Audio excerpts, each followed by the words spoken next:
Okay, we are live. Welcome to the Red Man Group Patriarch Edition. This is episode 2, I believe, isn't it, Hunter? I think we're on like episode 5. Episode 5. I don't know. I guess technically the last one we did in studio in Florida, so that would have been 2. So I would say this is at least number 3, not including the preview shows that we've done. So yeah, maybe we are on 5 right now. So anyways, I'm Rollo Tomasi, and I'm here to sort of facilitate things for Hunter. Hunter he's decided, I guess, to take over the hosting duties for this version of the the Red Man Group. And again, this is going to be I guess would it be bi-weekly or bi-monthly? It'll be bi-weekly. Bi-weekly, every other Thursday. So every other Thursday. So if you are looking for the red pill version of the father, the husband, the adult male of the house. We lost text right now too. But anyways, I just want to first throw this off to Hunter. I'm going to be part of the conversation, but Hunter, this is your show, so go ahead. Now, good to go. Let's run it. So text just dropped off, but we'll do a quick roundtable. Today, we're going to be talking about physicality, not just maintaining your own, because obviously your children are going to follow your example, not your advice. That's the running theme we all understand as fathers. But how do you ensure that your kids are staying healthy? How do you make that a part of who they are as individuals? A lot of guys, when they first come to the red pill, the first thing we say, lift. So we got a panel here. Well, right now, panel kind of fell apart. We've got Elliot Hollis might make an appearance. Tanner, he might be popping in. We've got Drew, which is an excellent resource. So we're going to be going through, having each of the guys explaining how they applied this to their children, how they're applying it to themselves. But like I was saying, one of the first pieces of advice we give guys is lift. You need to go out there and you need to lift. So how do you help men, get ahead of their peers? How do you help your children? They don't have to go through that process of losing 100 pounds. They don't have to learn how to run again. You can instill that value early in their life. Mm-hmm. But before we do that, let's get a quick update from the guys. Sure. So, hey, welcome back, Tex. Since you came back, what's new with you? Man, I tell you what, working hard, traveling like a madman, working on a side project right now that I'm looking forward to announcing as we get a little bit closer to the Patriarchs edition of 21Con in May. But man, life is just flying right now. It's we're getting ready for mid-March coming up soon. So we just kind of a lot of stuff happening that I'm enjoying. So awesome. How you doing, Drew? Here. Not too bad. Same as last time. I'm just writing and getting prepped for the 21 convention Patriarch edition coming up in May. Not a whole lot else going on right now. I like it. Right to the point. I should also announce that the I don't know if we've announced the dates yet. I know Anthony announced the dates with the Patriarch convention. If anybody needs to know, is May 4th through the 6th. So it'll be that Cinco de Mayo weekend. It's going to be in Florida, again in Orlando. We're not releasing the actual location just yet, but the tickets are now on sale. You can find them at I think all of our sites, right? I mean, we all have our own. Yep, everybody's pushing it. Yeah, everybody's doing it. That's exactly what I'm doing right now. Is I'm trying to juggle a few things. We've had quite a lot of shakeup, I think, really within the Red Man Group over the last week. Nothing I really want to get into right now. We might talk about it a little bit on Saturday. There will be a Red Man Group, a regularly scheduled Red Man Group. Will be at, I think I'm gonna start it at 11 a.m. if I'm going to be the host, which I'm going to be the host from here on out. I'm going to start it at 11 a.m. I think we might just push things back an hour simply because I'm on the West Coast. And so I'm kind of arranging things and pushing things around as far as that's concerned. I didn't think I'd have to do that. I actually was hoping to get another post out on my blog this week, which will be doing tomorrow. But suddenly I have a lot of responsibilities that I have to take care of. In addition, I'm trying to finish my 4th book. I am just on the cusp of probably taking a week to myself and just locking myself away in some hotel room, probably in downtown Reno somewhere, and just writing for a solid week and see where it goes from there, just so I'd have a minimum of distractions and no Twitter and no nothing. So if I sort of disappear for a week, you'll know why. Well, I mean, I have to, man. I mean, it's hard. It's hard to.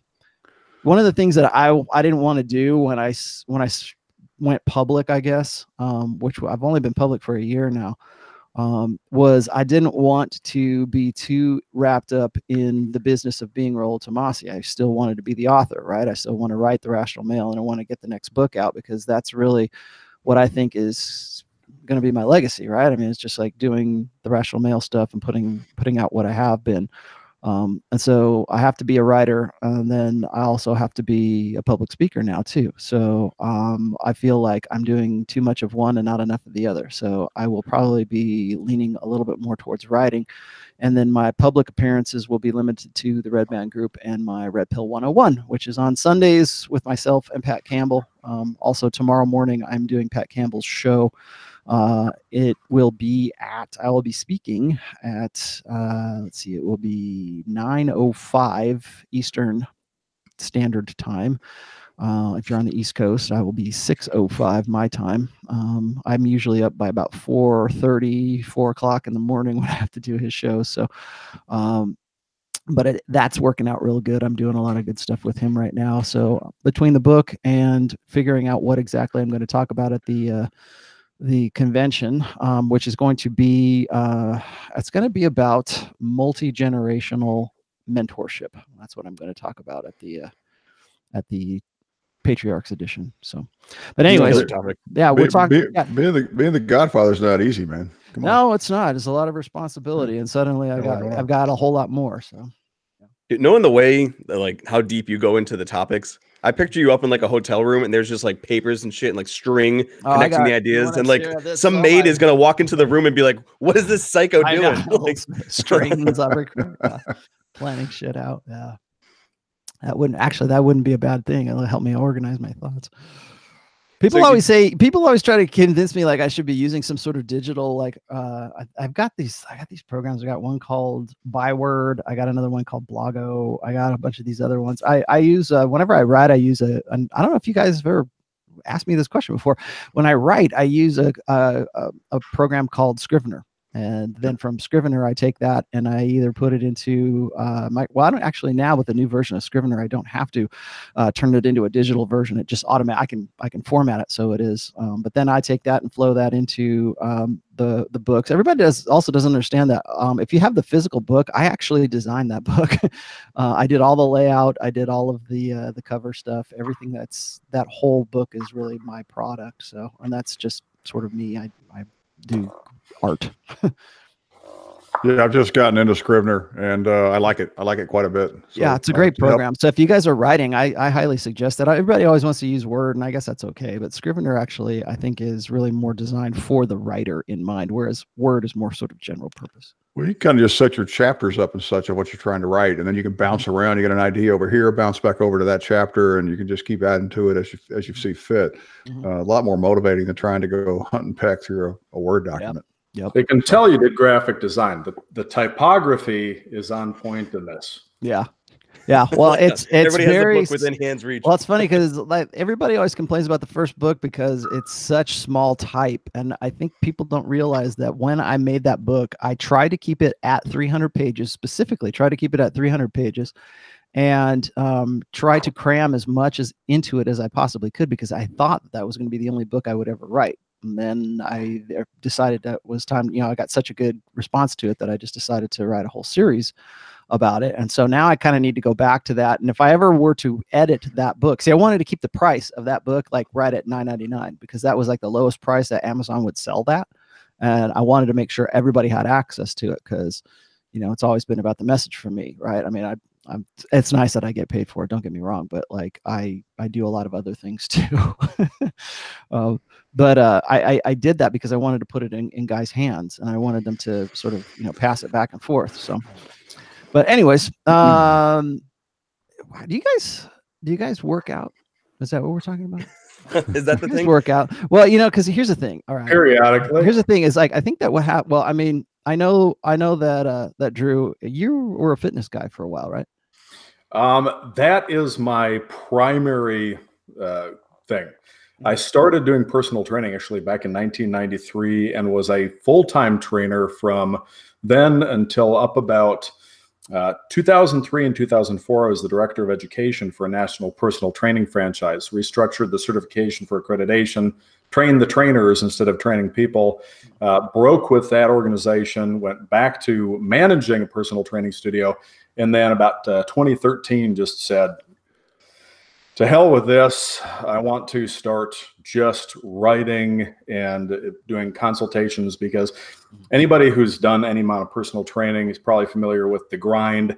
Everybody wants to work out before they go to work or on their lunch break or after they're done with work. So I'm up at 5 in the morning to start training people at 6.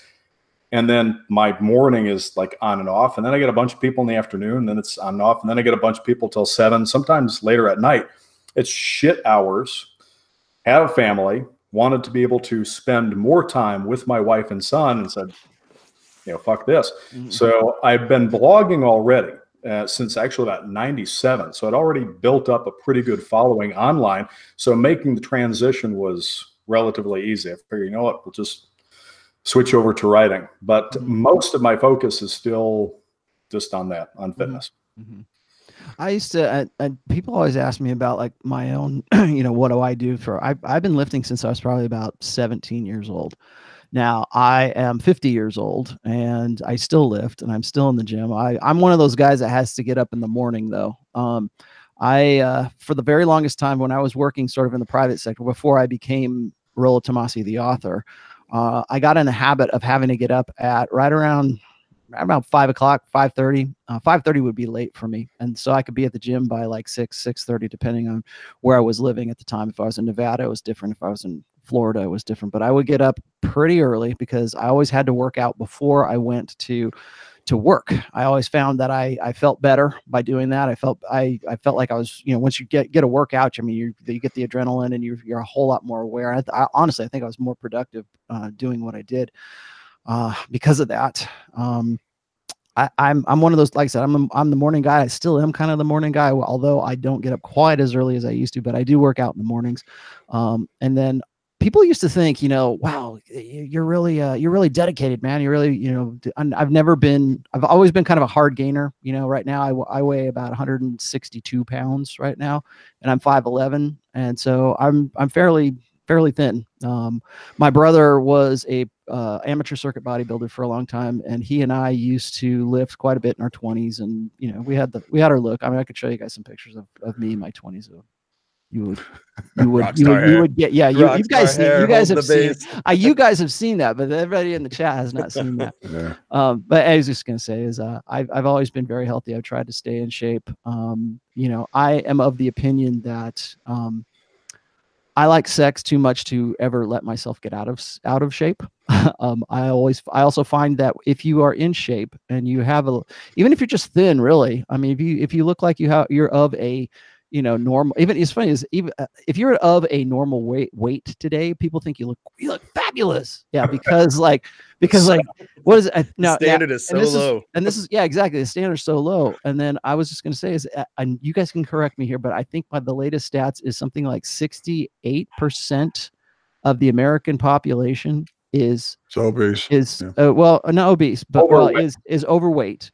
And then a full third is morbidly obese. Yeah. And that's exactly why I wanted to do this show on this topic, because those people are raising the next generation. And look at the example they're setting. It's disgusting. Well, I always tell guys, I said, you know what, if you can get to the gym and if you can lose, and you can get to like a normal weight, if you can just like be, you don't even have to be like super ripped or anything. You just have to be thinner than everybody else and be right where, be at a good, like if you were in shape, like the average person was saying like in the 60s or the 70s, really. I mean, if you could get to that shape here in 2019, everybody's going to think you're phenomenal because you will be below that average. Like if 68% of the American population is overweight, if you're not, you're already ahead almost 70% of the population. So why wouldn't you do that? I also tell guys when it comes to looks, I think we were talking about looks, Pat and I were talking about looks on my show last Sunday. And people always ask me, say, how important do you think looks are? I think, well, I say they're very important. They're definitely a part of things. I'm not one of these guys who thinks that it's all about game or it's all about looks. Okay. I think there's a combination between those, there's whatever your deficit is, you have to make up for it with another part. Like, do you make a lot of money? Well, that might make up for these two things, like looks. Okay. Are you really good looking? Well, then maybe you don't need all this money. Right. But you definitely need game for both of those. But but if all you have is game and you don't have looks and you don't have money, then you're at a deficit there too, because there has to be something that sort of, you're kicking out one more leg of the stool, really, for a complete, for the complete package there. But I always tell guys is that the most direct thing that you can do to improve yourself from the very beginning is get in shape. Go to the gym. You can lift weights if you are within a it's healthy always step one range. That is always step one. Go to the gym. Feel better about yourself. Yeah. It's a black and white. It's one of the very few things in life that is black and white. You can either lift the weights or you can't. There's no gray area there. And there's something very, primal about that. You go in and you just test yourself. I almost wish we had, and of course I don't necessarily think he's qualified. He's Alexander Cortez would be a great guy to talk to, but he doesn't have any kids and he's not married. So I don't think he qualifies for the Patriarch, but he would be really good to talk about this. Well, I think we are represented pretty well here. I mean, Drew does that. Hunter works out. I work out now. I was in pretty good shape when I was in high school and decent shape in college, but I got fat as all hell. I mean, I was up to 330 pounds at one point. I'm 6'4". I'm down to 225 now. So one of the things that when I was trying to go through my unfucking, that was the thing. I looked in the mirror and I'm like, man, I got to get back in shape. And the whole time I was that fat. I mean, I was coaching my kids' sports. I was participating. I was out there. But I was definitely way too heavy. I'm that guy that you see on the sidelines of the football game, that coach, you think, man, that fucker's going down with a heart attack any minute now. Right. And that was me. Right. So I the guys that are watching this, I mean, yeah, I feel you, man. I've been there. I've definitely been there, and I got the size 3X large shirt to prove it. And I've posted those pictures on Twitter a few times, and they're almost embarrassing to post, but they also are something that I have to look at periodically to remind myself I ain't going back to that. Not any way whatsoever. But even during all that time, I still managed to help. My son stayed in shape. My son played college football the whole 9 yards. And I don't know how. I'm glad he didn't take after his old man. That's all I can say. But looking back at it now, I should have set a much better example than I did. Yeah, and that's important too. That is setting an example. Is like, are you actually going and doing the work? Are you making that a priority for yourself? I know Hunter's big on that too. It's like you need to model the behavior you want to see in your kids. I mean, my daughter is always at the gym. It's funny. I work out with my daughter occasionally too. Whenever she's like in town or I'm out there, then we'll work out together. I actually taught her my routine, which I think was probably a little much for a girl who is as light as she is. But she'll do squats. She'll go out and she'll lift. She does isolation movements and stuff like that too. I guess I should probably throw this out there. I've been doing what's called a max OT workout for going on 8 years now, I think. And that's just max overload training. I don't know if we were going to get to, I don't know. Hey, Hunter, it's your show. I'm sorry.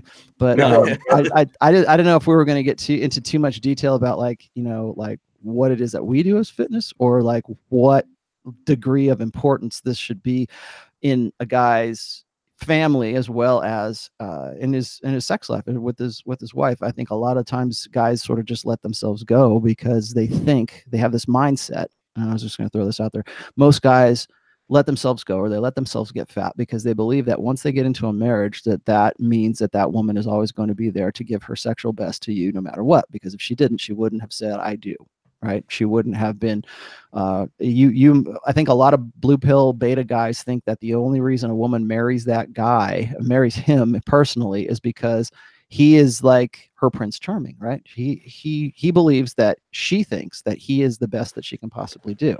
And that might not necessarily always be the truth. And it might have been true before they get married, but it's not true after they get married, because the guy he just tends to say, okay, I'm just going to give up. But they don't say, nobody ever says, I'm going to give up. That's the thing. People they like to say that, oh, he gave up on himself. No, he didn't give up on himself. He just gradually started eating a second piece of pie. right? He stopped going to the gym quite as much as he used to.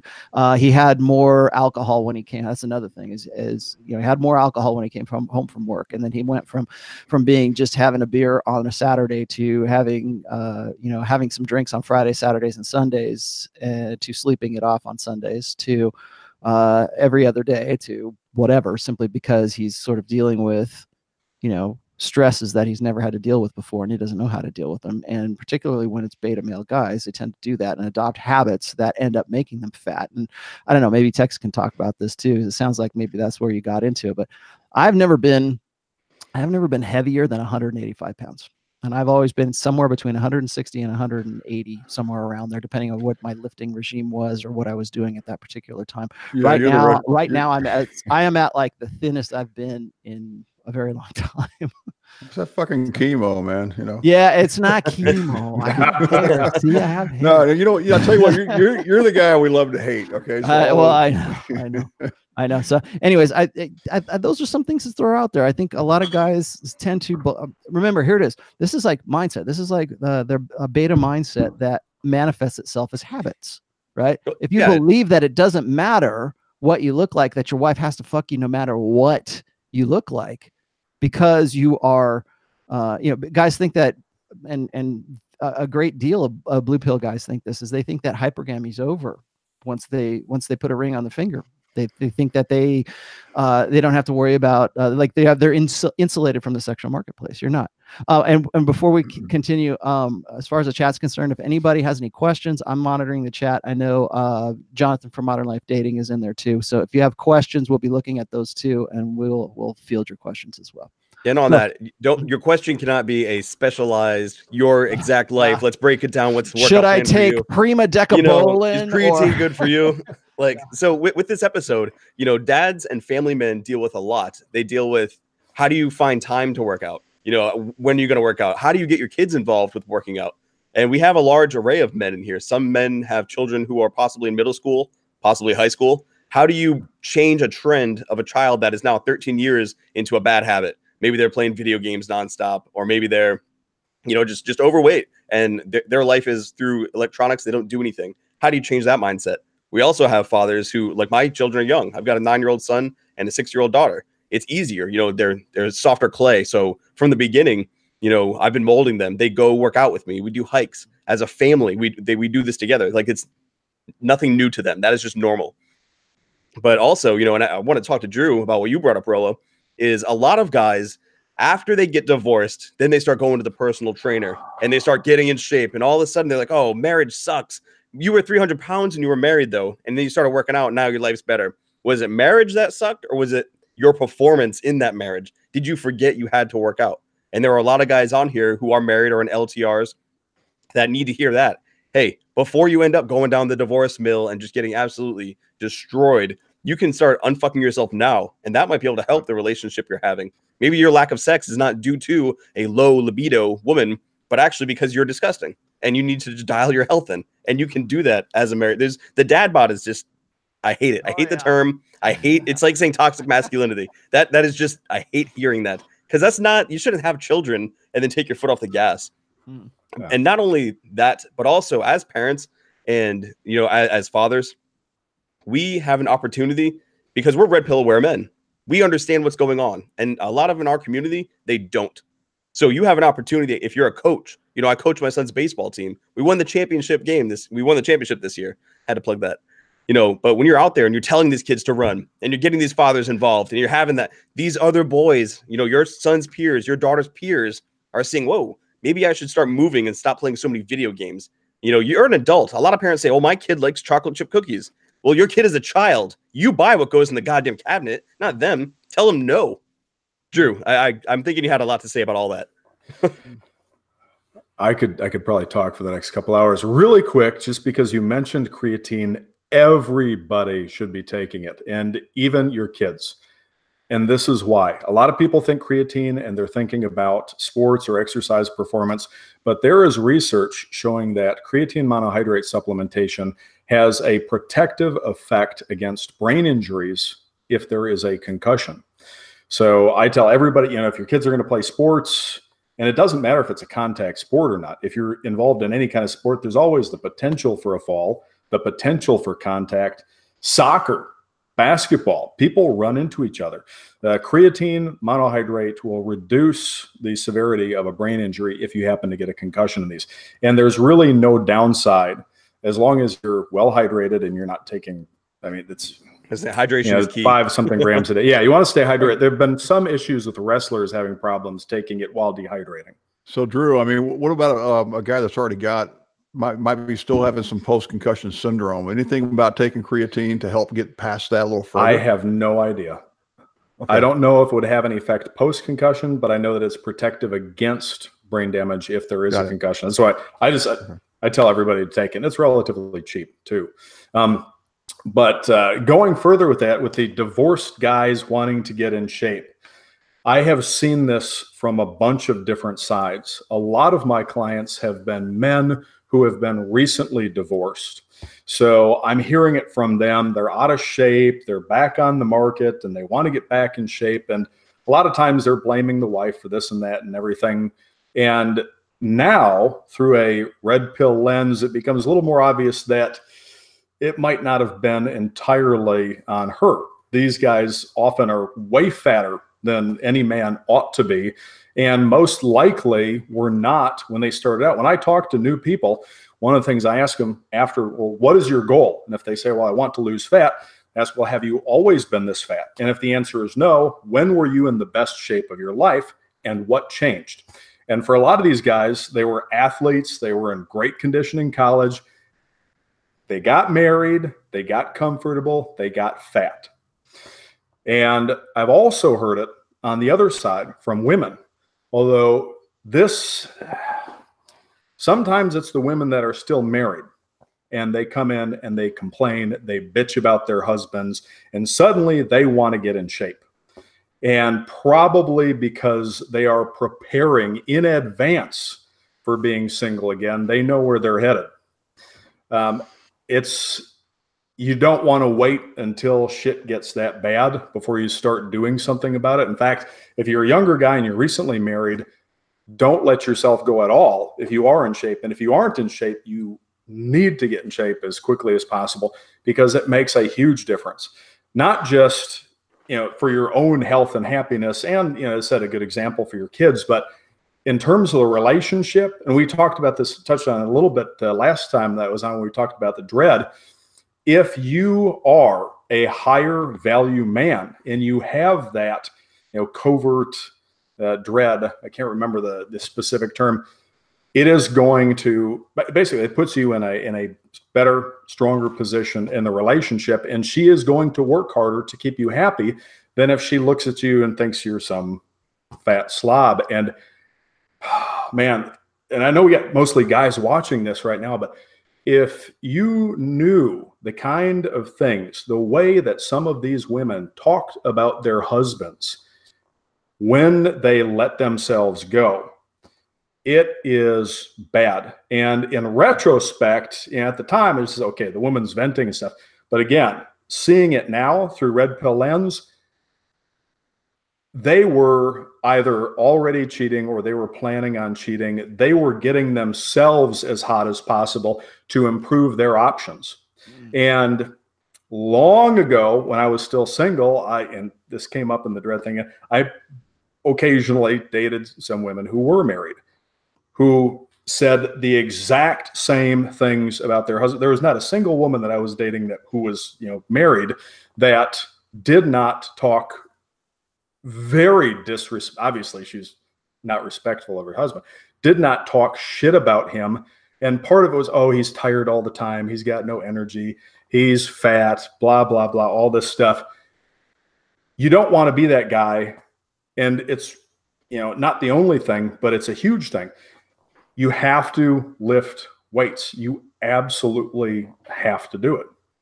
And if you're single, it's one of the, like we talked about just a little bit earlier, with so many people being fat and out of shape, go to an airport, go to a mall, go to anywhere where a lot of people congregate and count people as they go by. You will probably get to 100, 200 or more before you see a single person that looks like they actually work out. So if you take even reasonably good care of yourself, if you're even in moderately good shape, you are going to stand out. If you are in phenomenal shape, you're practically a god in these days. And it doesn't take a big obstacle. I don't want to go off in a bunch of details unless people have questions, but one of the biggest obstacles a lot of people, or excuses, I should say, a lot of people make is they think, well, I don't have time to do that. I can't spend a couple hours a night in the gym. I don't have all this time you don't really need it. That includes red pill guys. There are guys that will go to great lengths to do every part of red pill theory and game, but they will skip lifting weights. And so it's not just general population. I talk to guys, I'm like, look, like you're skipping that part. Why? You want to justify, your what's funny performance. is I get that a lot too, especially when I'm dealing with the guys who are commenters on my blog. I usually have like two opposing sides. There's the guy, well, actually three technically, but two opposing sides. And one is that looks are everything. We should all be looks maxing because the only thing that matters is looks. All we should do is just go in and hit the gym every day and make sure you have like 8% body fat. And it doesn't matter if you're a complete goof, a girl's going to want to have sex with you just because of the way you look. Right. Okay. Then there's the guys who are the opposite side. So you don't need to lift. You don't have to go do that. You just have to go learn a game. You just approach, right? All you got to do is learn how to calibrate. All you have to do is learn how, learn all of these techniques, learn all of these scripts, learn all of this stuff. Just learn game. And then you'll be good to go, right? And to those guys, I always say, well, your bulletproof game is not going to make you look any better when your shirt comes off. Okay. But the same thing is also this. So that's what I tell those guys. And the guys who are saying it's all about looks maxing. Okay. Well, the problem is that there are plenty of homosexual guys who are very well built, who are very good looking guys, and they're completely incongruent to a heterosexual man. So what's happening here is they have this great look that women are completely all about, but when they start acting like they're gay, or they start acting incongruently with what women expect a heterosexual man of that caliber, of that degree of good lookingness, that having that high at SMV, they expect that guy to have game. They expect that guy to have a game that has been developed through years and years and years of going through woman after woman after woman because he's so good looking. These are the naturals, right? And when that guy is incongruent with the way that he looks, that throws women off just as much as the guy who has all this great game, but he looks like a little fat pudge ball. Okay. That's the difference here. And that's why, and the other thing, if people want to say, well, all you gotta do is have money. Well, you can go buy a prostitute anytime you'd like. Okay. There's no such thing as an incel, right? I mean, you can go and buy a chick anytime you want. Just these guys don't want to do it. If you can scrape together $100, $200 in Nevada, yeah, you're no longer an incel. So, but guys don't want to do that. Why? Well, because they want that genuine desire for who they are. It's the same thing with game. Guys eventually get to a point where it's like they have this rote memorization down and they can get laid, but they want a woman who actually has some genuine desire for who they are. Same thing with guys who are, if you're in great shape, sure, you can go get laid, but if you are still a blue pill chump, no chick is going to want to stay with you beyond just having sex with you once and moving on. I actually have a friend. I had a friend. This guy, I wrote about him in the first book. His name was Jake, and Jake was a really good-looking dude, a very model quality, good-looking. Could easily. I mean, he's in the bench 300 club. I mean, the guy was really good-looking, but he suffered from this blue pill. I gotta find a girlfriend. They don't understand me. He had this really blue pill beta. Yeah, he had this really blue pill beta attitude to him. And so women would love to get with him. Like they would approach him at like bars and wherever we were out. So he was a PR guy for this casino I was working at. And so we'd be out and women would approach him and he could get laid, but they didn't want to have anything to do with him after that because he was like Justin Bieber, right? Like clinging to mommy, that's how he was because his look was incongruent with who he was. Now, if you take that and you apply that to you being in a marriage, right? You need game in a marriage. You're definitely going to need some sort of provisioning. You're going to have to be able to create more resources than you yourself can use. That's how guys, support a family and support children and everything else. I mean, that's how it's always been for, ever since we started monogamous relationships. So if you've got that going for you, great. but what else do you need? You know, you need to keep your physique, and you need to, one of the things that I don't think you guys have talked about just yet, and I think Drew was talking about it here just a minute ago, is there, guys and women, when they know that the split is imminent, when they know that there's going to be a divorce, women will plan ahead. I mean, they plan way ahead, like 8 months to a year out. They know they're going to get divorced. So what do? They instantly go into the gym and they start working out because they know that they're going to be on the market very soon, right? I mean, my gym, and I'm in this little town. My gym is chock full of women who are in their 40s trying to get hot enough to find somebody else to, you know, pair off with before they get into their 50s and before they're into menopause and they have nobody to spend the rest of their lives with, right? I mean, it's less about the sex and more about the companionship, and it's more about, you know, locking down a guy for commitment that they can live with than anything else. And how do you do that? Well, you get yourself back into shape. Guys do the same thing. And just like Drew was saying, is like when they get into a situation where they know that the end is near, they start doing the same thing too. They want to get in shape, or if they're just fresh out of a divorce, what are they doing? They're living in the gym because, you know, they want to at least put themselves into such a position as far as sexual market value is concerned, so that they will be able to find another chick, so they'll be able to get things going again. Well, why weren't you doing that before? You know, most women will love to get themselves into shape, you know, with a plan to get divorced, but why don't they do that for their husband right now? Well, because he's not worth doing it for. They see the guy either as a beta, as out of shape, or both. And 9 times out of 10 is both, right? I think a lot of women marry their beta guy from, you know, their epiphany phase, and then they're hoping that the guy is going to pan out. They hope that their hypergamous bet is going to pay off.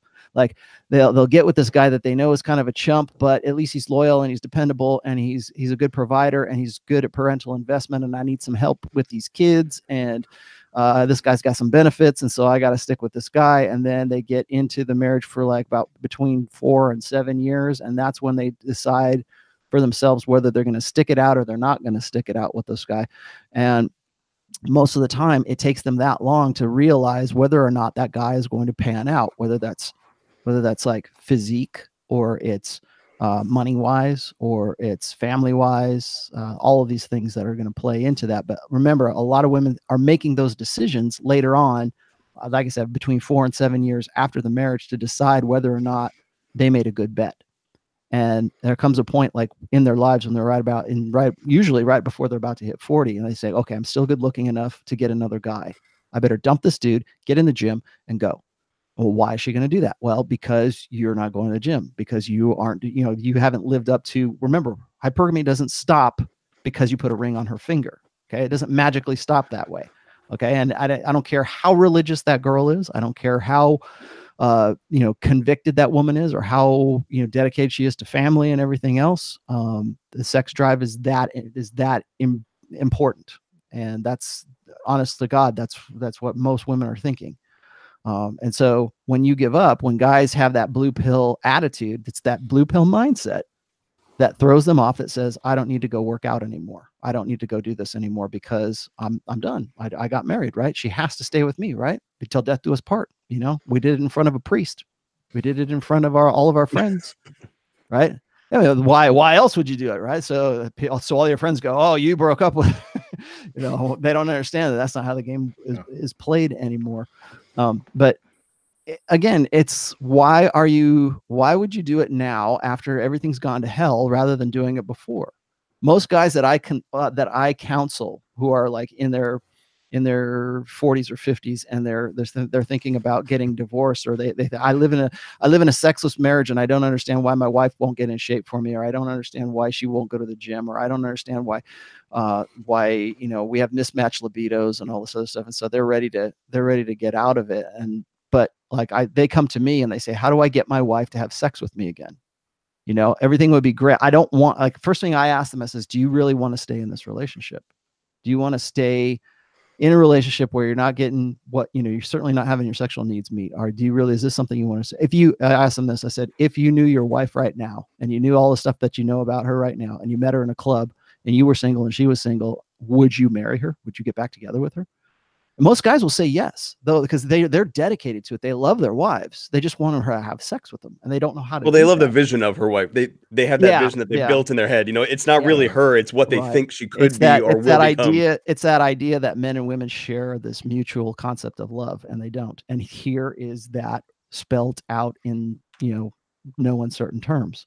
Right, women are. Well, they say they didn't see it coming. The writing was on the wall. You just didn't want to see it. Yeah, well, that's one thing I don't accept this from women. I don't accept that you have mismatched libidos. There's no such thing as mismatched libidos. That shit's not real. That is not real. I'm serious, because if you were like sexy fireman, sexy calendar fireman, trust me, she wouldn't have. You wouldn't think she'd have. There is no headache. There would be no. Yeah, there is no headache. Yeah, it's an excuse. Exactly. It's huge difference. It's the excuse, guys give each other. So I mean, if you're a father, you're either married or you're not at this point, and so that's pretty obvious. But if you're, you look at this a couple different ways. Yeah, I can start with the softer ad here. I'm getting in shape. She's going to maybe start joining me and getting in shape. Not necessarily getting in shape so I can get divorced, but sometimes that's a hell of a motivator as well. But you start looking at long-term stuff. If you are trying to be a great parent, you're trying to be a good leader of your family, this, that, and the other, you kind of owe it to them to be around for a while. You shouldn't be that guy, that poor bastard that has a heart attack at 57, and then everybody's wandering around and not knowing what to do. So, I mean, the idea is to have a little longevity in the process. I was at the gym, it's been a couple of years now, but a guy that I know, I've known him for like 20 years. We coached baseball and stuff together. He was in his early 70s. Happened to be in the locker room, and he pulls his shirt off, and I'm like, he's fucker's ripped, man. I mean, like washboard abs, and he's 70. And I'm like, Julian, what the hell? And I said, well, you trying to live to be forever? And you want to live forever? And he started laughing. He goes, no, I'm not going to live forever. He said, I just want the road to the end to be a little less bumpy. And I thought, man, that's the reason to do this on one angle. Now, the whole relationship angle, no doubt about it. Once I started losing weight, started getting my act together, all of a sudden, this mismatched libido bullshit. It was just a lie I was telling myself. I got so far, I was doing the hormone replacement therapy. I wanted my girl to go do hormone replacement therapy because I thought, well, her libido's all messed up. Her hormones are all messed up. No, it isn't. Her husband was all fat. That's what was wrong with her. And once you start looking in that mirror and you go, okay, I'm going to take care of my shit, which is all I have control over. Maybe she'll come around, maybe she won't, and that's on her. And then I can make my decision at that point. But yeah, I mean, you're doing it for your kids, you're doing it for your wife, you're doing it for yourself mostly. Longevity, be around for a while. Don't punk them when they need you the most. Well, it's that mind-body relationship as well. Rollo touched on this. You're going in there, the guy he's totally jacked, but mentally he's just total weak sauce. And when you go into this, you can't go to the gym and you can't start lifting those weights because you want her to be happy. You can't do this for seeking validation from her. And one of the guys put in there, I think it was Deppy, said, it's when you do it for you. Even if you're lifting and getting jacked and she knows you're doing this because you want to keep her or because you want her to say that she's proud of you, good job, losing those 10 pounds, it's not the same effect. It's when you become a man who just exercises and takes care of his body. You build the confidence as you increase weights. Right. You build the confidence when you start looking better naked, but you also increase your competence. So when I can pick up 400 pounds, I can push this much weight, I can run this fast, you kind of stand a little bit taller. You're kind of proud of what you're physically able to put into the world, and then your mind comes with that. It gets stronger as well. And also there's a guy who asked, what if I'm working 90-hour work weeks? Rollo beat me to the punch where he said, quit your job. But if you're killing yourself for this job, step back and look at what you're doing. Is it really worth it? I mean, if you're really losing that much of yourself to your job, maybe it's time to shift careers. Is it really worth it building somebody else's dream, sacrificing everything you have so their company can grow, so they can just expand their network? I'd say here's one more for you. If you're not strong enough to pick your wife up, throw her up against the wall and fuck her, then you're not strong enough. I mean, women love to be ravished, and they love it for you to be able to pick them up and carry them and throw them down on the bed. And if you can't do that, something's wrong. I was going to say is I have a 4-chapter section of the third book, and it's also, if you want to just look it up on my blog, it's a 4-part series called The Reconstruction. And in the Reconstruction, one of the things I tell guys is these are guys who are what we call awakened while married. Okay, these are the guys who read my work, or they become red pill, or they suddenly they realize the game that they have played a part in, and they have to accept it, right? And so they accept the red pill. They're awakened while married. They're in a sexless marriage. Most of them are in a sexless marriage. That is the number one complaint I hear from guys when I'm counseling dudes, particularly when they're in their middle age area. They want to find some way to rekindle the spark, right? Or like do what Oprah says, you know, we need to go have date night, man, and that'll make things better. No. What I tell guys in the reconstruction series is I say, first thing you have to do is you have to break up with your girlfriend or break up with your wife. And I don't mean like go file papers, right? I mean, you have to break up in your mind and say, okay, she's not my woman anymore. She's just she's a roommate. Okay. She's just somebody who lives here. And you need to make a plan you need to start a plan for yourself as if you were going to break up with her, as if you were going to give her papers in the next 6 months. Because the changes that you need to build and to make in yourself cannot be for that woman. They can't be, I'm going to go to the gym so I look better, so my woman will want to have sex with me more. That's what they're thinking. And I understand that, because men want a deductive problem solved. They want to solve it deductively, right? They want to say, okay, if I go to the gym, she'll want me more and then I'll have sex. But the thing is, you're making that change not for yourself, you're making that change for her. So it's motivated by what you want to do. So like when I tell guys that you need to stimulate your wife's imagination, you need to make her jealous. You need to instill some sense of passive dread in your woman, whether that's having another woman flirt with you and you don't, like, or maybe her girlfriend say something like, oh, your husband's looking so good these days, that kind of shit. Like when you can kind of bring, most married guys don't have an occasion to get any kind of social proof. Okay. If you look good, you're going to have an occasion for social proof. If you're in good shape, you're going to have something that is going to trigger desire in other women that will trigger that anxiety, competition anxiety in your wife. So when you're this, I'm going to use myself here as an example, but like in my line of work, I actually, for probably about 10 or 12 years, if I go into a promo, I'm the guy that goes and picks the girls that are going to be with me on that promo. Like if you've ever been to like any of these trade conventions or something, like if I'm at a Martini Fest or something like that, I've got like at least 2 and sometimes like 6 what you would call booth candy, right? I mean, they're like really good looking chicks that are there to pour you a drink or whatever and smile and kind of flirt with people. And it's just so you're creating a good impression with the people that you're at that, whatever that Martini Fest is or whatever that promotion is, right? I'm sure you've been to the bars and you've seen these girls. Okay. I'm the one picking them. I'm the one that goes to the agencies and I pick these girls out, and they either know their shit or they don't know their shit.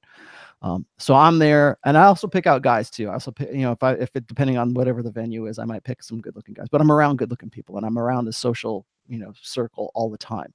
So if I'm around that all the time, that sort of instills that, well, other girls, I see the way that other girls look at him. Right. That's what my wife is thinking. She sees the way that, I'm interacting with people. And sometimes I run game on girls, and it's not on the girls that I work with. And it's not because I want to get with them. It's because I want to get the best out of them for what it is that I'm doing. And so while I'm doing that, I'm interacting and we're playing back and forth, and maybe I know them and maybe I don't. Okay. But there is that passive dread that goes along with that. That is a bit of imagination in my own wife. And I think that guys need to find some way to initiate some kind of social proof or some kind of pre-selection outside of their marriage. So whether that's I would say the most direct way to do that is to look good. Because just like what Drew was saying, if you go to the airport right now and you walk around, I did this when I was coming back from Florida, you look around the airport and you look about how many people are obese. I mean, obese, not even just overweight, just obese. You look at that, and he's right. If you see just a regular dude, that guy looks attractive, right? Just because he's thin. He doesn't have to be, yoked or anything like that. And then the guy who is yoked, you go, damn, that guy's looks pretty yoked, and that's a rarity, because we don't see that every day. And we don't see it. We might see it on the internet. We might see it on TV. We might see it in a magazine or something, but we don't see that live in person. That's one of the reasons why guys go to strip clubs, because they don't see chicks that look like that just walking around, and certainly not in, G-string or lingerie or something, right? They don't see that. You're paying for you're paying for the flirtation, of course, but you're also paying to see something you don't get to see every day. It's the same thing. It's like, why is that?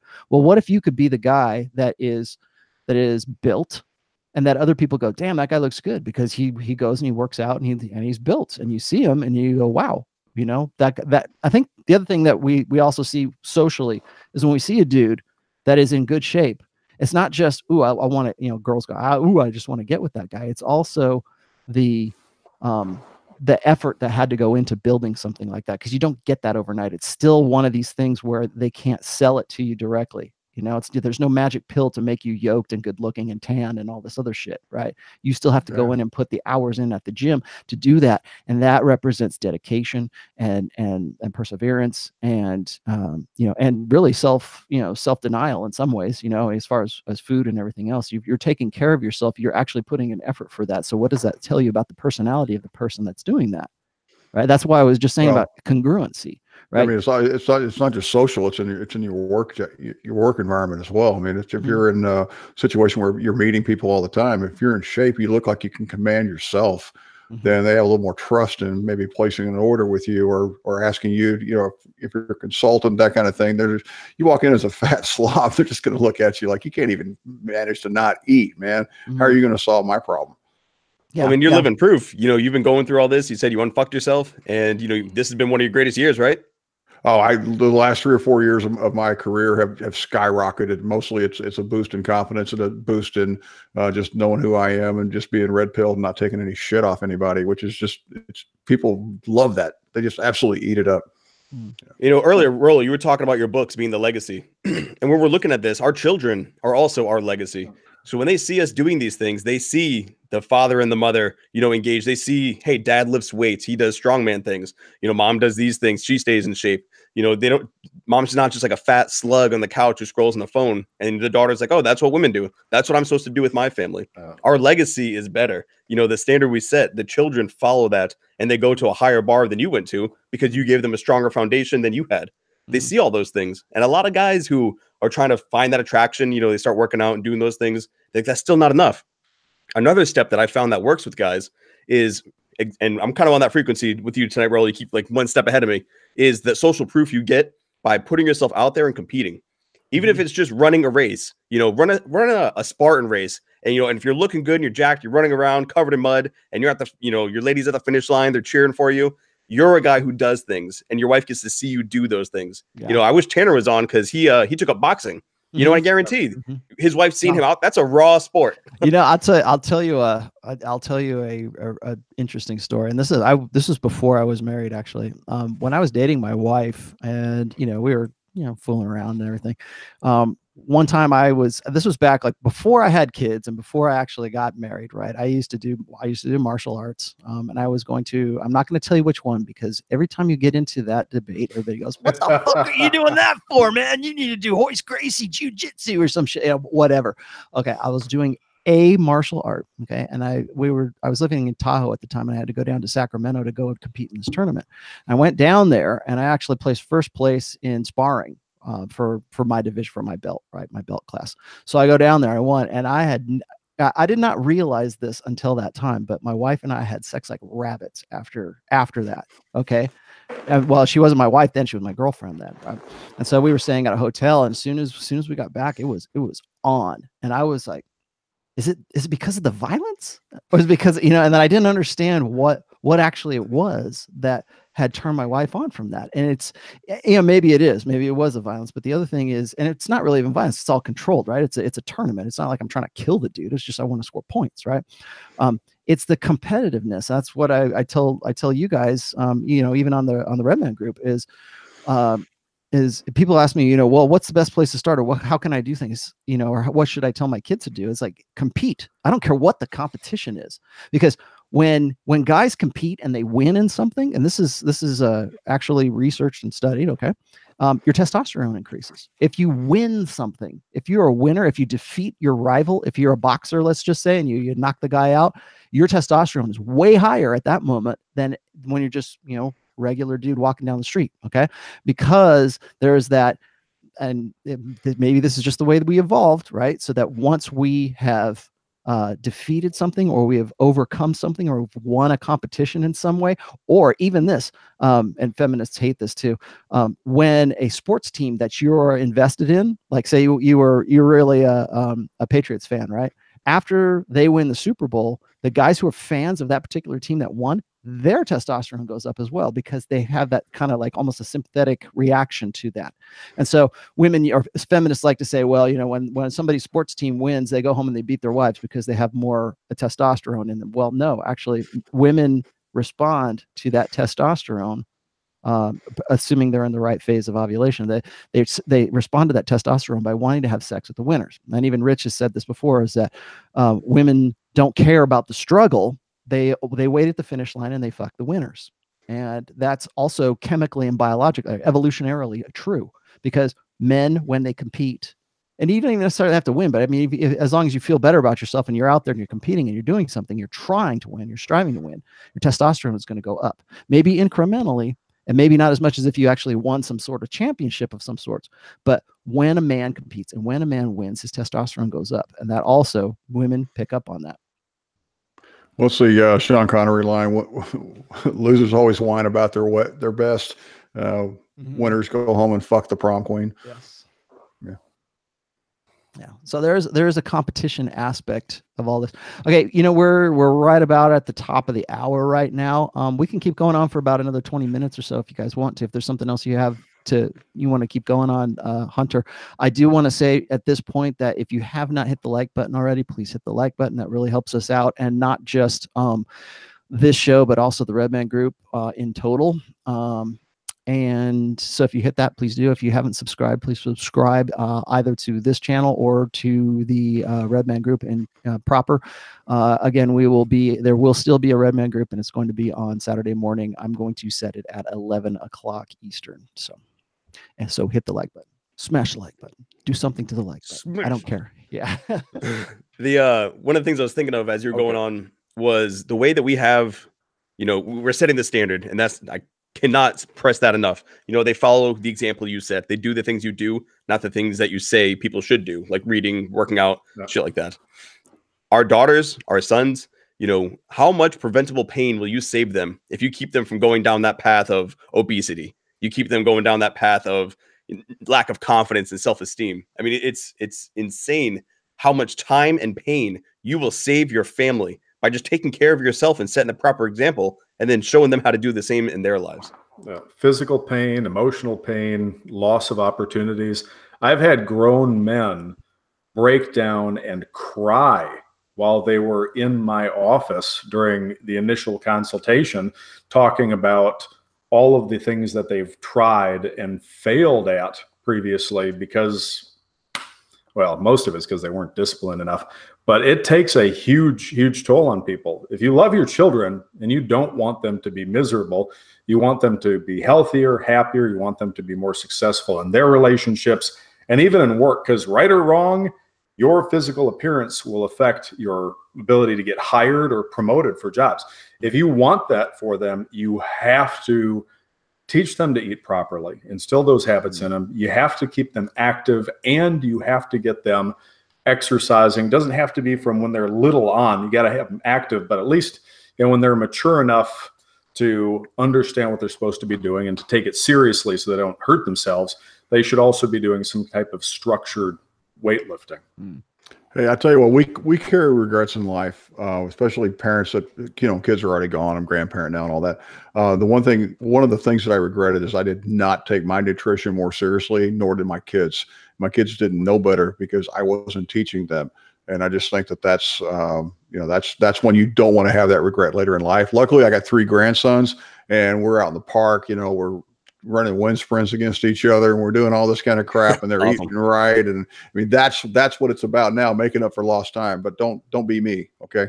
I can tell you, you know, firsthand, and Tex, I'm sure you can as well. Actually, everybody probably can.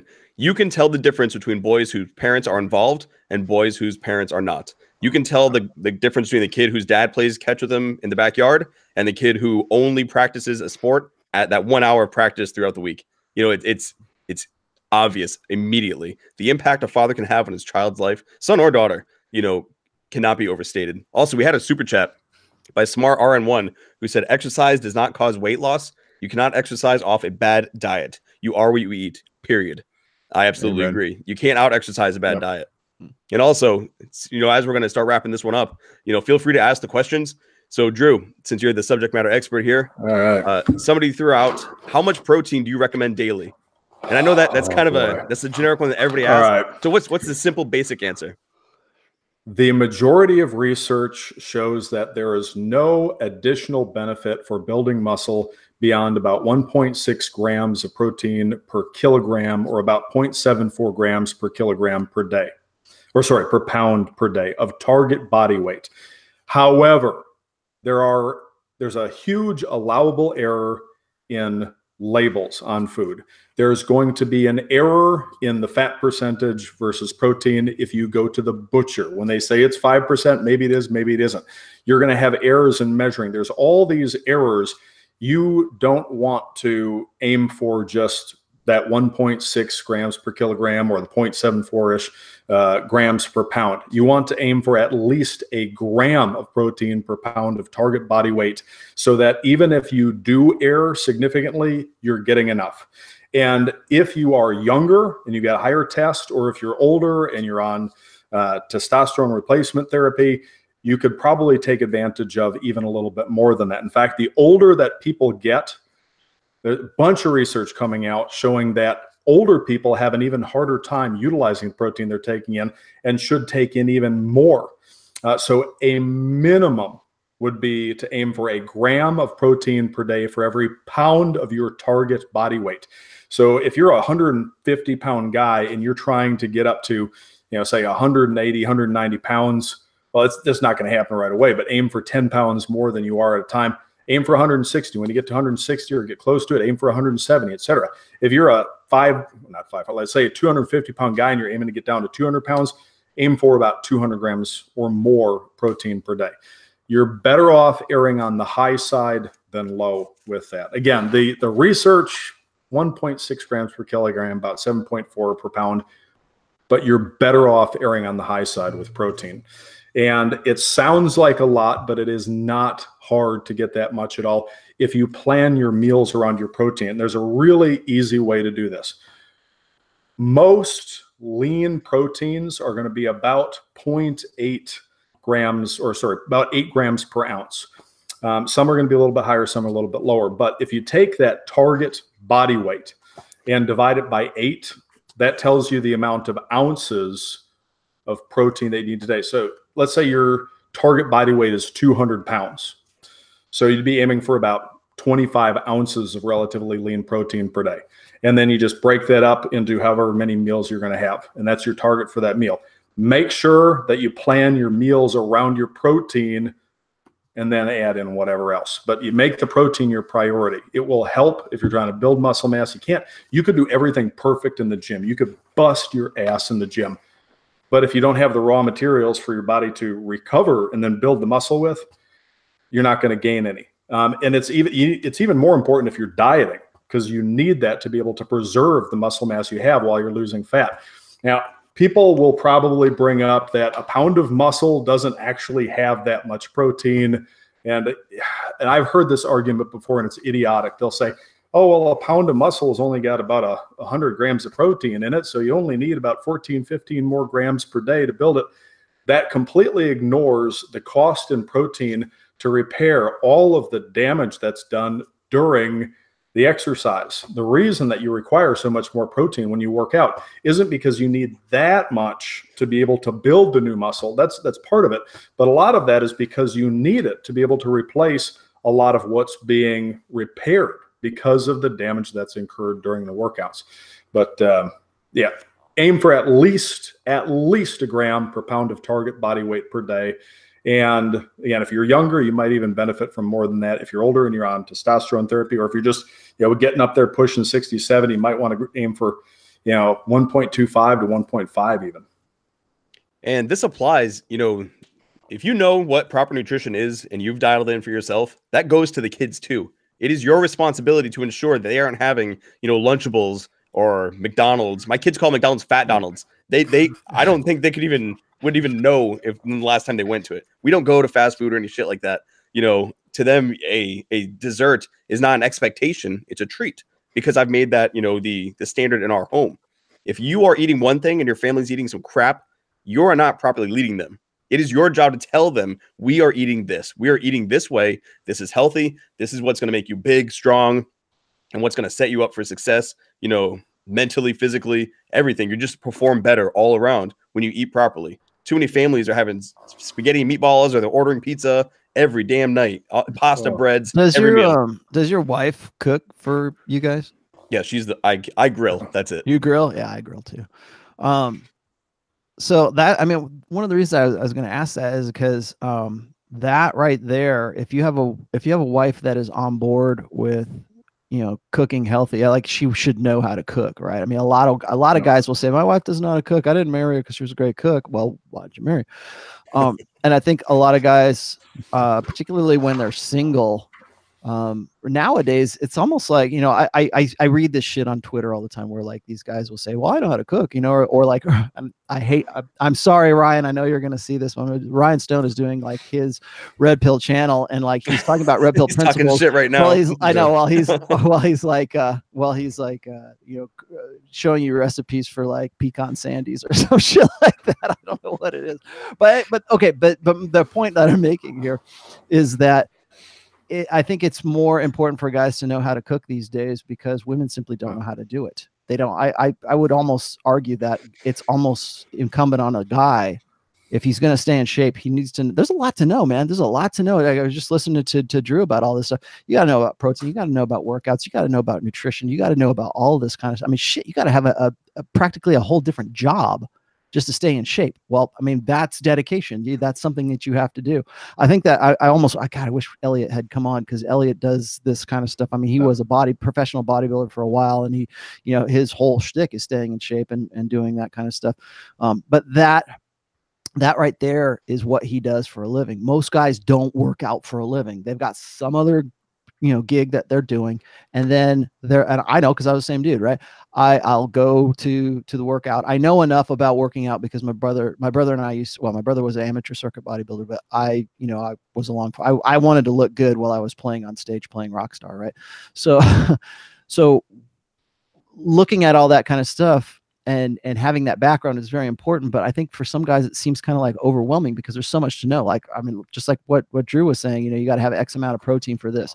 You got to know these lifts. You got to, like, I've been doing, like, I know what works for me. It took me a long time. It took me, where I am in life, having been working out since I was 17 years old, to get to a point where I know what's going to work for me. I know, like, Max OT, the Max OT principles are going to work for me. I used to be into Bill Phillips stuff, like Body for Life. I got into that for a while, and that really kind of taught me a little bit more about nutrition. But then everybody goes, that's bullshit. You should get on a paleo, or you should do this, or you should do that. And I know Drew's smiling right now, because it's like there's this constant bullshit back and forth, because somebody's going to say it's all about carbs. No, it's not about carbs. It's all about protein. And there's so much crap, and particularly in the internet age, there's always something new that's going on. I did paleo for a little while. I kind of still eat that way, but I modify it a little bit because I can't give up sushi.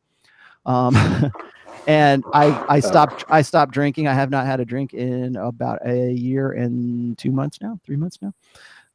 And so I think that's probably one of the reasons I'm like at 162 right now. But there's so much to learn. There's so much to be on top of, but it's something that you got to do as a guy. You have to be able to do that. And then you also have to be able to transfer those healthy habits and that knowledge to your kids. So it's like, if you're out there like Hunter, and I know I do too, you go out there and you grill, and you show your kid how to grill, and you say, here's how you do this. I learned to grill from some guys in Florida, who own a barbecue in Florida, and they told me how to do low and slow grilling, and using charcoal and not using gas heat or anything. And I know how to grill pretty. I like to say I know how to grill. The grill master. I really know how. I'm a grill master, right? Like I said, I used to have friends. Guys at Cecil's Barbecue in Florida, you know who you are. If you have a big green egg, then I will tip the cap. If you have one of those, we're on, man.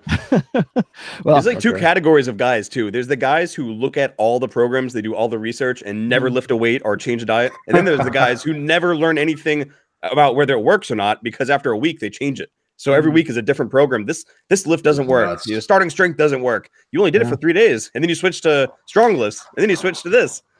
Stay with it for 3 months at least. The thing is, there is any program, literally any program that is reasonable is going to work if it's done hard and if it's done progressively and consistently, if all the major muscle groups are covered, and if the volume and frequency is not excessive for the individual. Eventually they're going to get some results. The problem is most people have ridiculously unrealistic expectations for how quickly they should see results. And if they don't get something within the first couple of weeks, oh, this program sucks, I didn't build any muscle. And then they switch to something else. Every time they switch, they have to go through a process of learning the new program, finding the weights, and it is counterproductive. Most people, honestly, would be better off ignoring all the muscle magazines, everything on the internet entirely, and just take a couple basic lifts, squats, deadlifts, chin up, bench press, a bent row, and a standing press, and just focus on training progressively on those few times a week and not even doing anything fancy. Hard progressive work on the basics is not going to be perfect for everybody, but it's going to be much better for them in the long run than doing a different program every 4 to 6 weeks because they're not looking like a bodybuilder in a month. People do switch way too often and arbitrarily. Instead of treating your workouts like an experiment and keeping accurate records of everything, noting how your body responds to changes, and then making informed changes, people are just like, this doesn't work, throw it out, do something completely different. And it's not going to get people anywhere. Again, they'd be better off just hard progressive work on a few basics rather than jumping from program to program every couple of weeks. Yeah, you can hear the frustration and like the guttural groan. You're like, oh my God. Well, it's the lack of discipline. It's the overall lack of discipline. I mean, that's just what it boils down to. You just got to have faith in whatever program you're on. Have faith that if you just keep doing it, keep plugging at it, eventually the results are going to get there. But we are in the society that wants results. I mean, it's instant gratification on everything right now. That's not how this shit works. I think another thing is there's to be a guy today, to be a successful man today, it takes competence, and it takes competence in a lot of different theaters, right? I mean, lots of different arenas. You need to know nutrition. You need to know how to stay in shape. You need to go and do that. You have the perseverance to do that. Another thing I think guys need to do is they need to understand finance. They need to also understand, saving money and how, what to do with their money. A lot of guys don't know what to do with their money. But that's another thing. And a lot of, especially guys like me who don't, I mean, I know what I'm doing at least now, but it took me a very long time to do that. And I had to really want to do that to get my financial shit in order. Cause I ain't getting any younger. Right. And there's that aspect that I got to learn. I got to know how to change a flat tire. I got to know how to grill, I got to know how to, think of all the things that you have to do as a guy, that are just basic core competencies that you have to have. I think one of those should definitely be understanding nutrition and understanding how to build muscle and understanding what works for you and passing that on to your kids. So they're not like fumbling around like idiots later on in life. I can sum this show up in 3 or 4 words. I mean, if you can't lead yourself physically, how are you expected to lead your family, your wife, your kids? That's what it boils down to. You've got to lead yourself, and your outward appearance shows the world if you can lead yourself or not, if you have any discipline or not, and it commands respect or it does not. I think it is as simple as that. I mean, that really ties it all together. If you can't take care of you, you can't take care of them. And they know that. They see your weak choices, your weak tendencies, your weak actions, and they know when shit hits the fan, you're going to be a weak man. Dude, my wife used to tell me, she goes, oh yeah, I'm not into all that muscles and stuff. Oh, it's not that big a deal. Right. Yeah. Right. And so then I started working out, and all of a sudden now she's like, your shirt sleeves are too long. We need to have them hemmed up to show off your arms. Your arms are one of your best. She's like all digging it and rubbing her hands on it and stuff. She's pimping you out there. Don't listen to what they say. It's what they do, I have been blessed with a wife that will tell me the God's honest truth.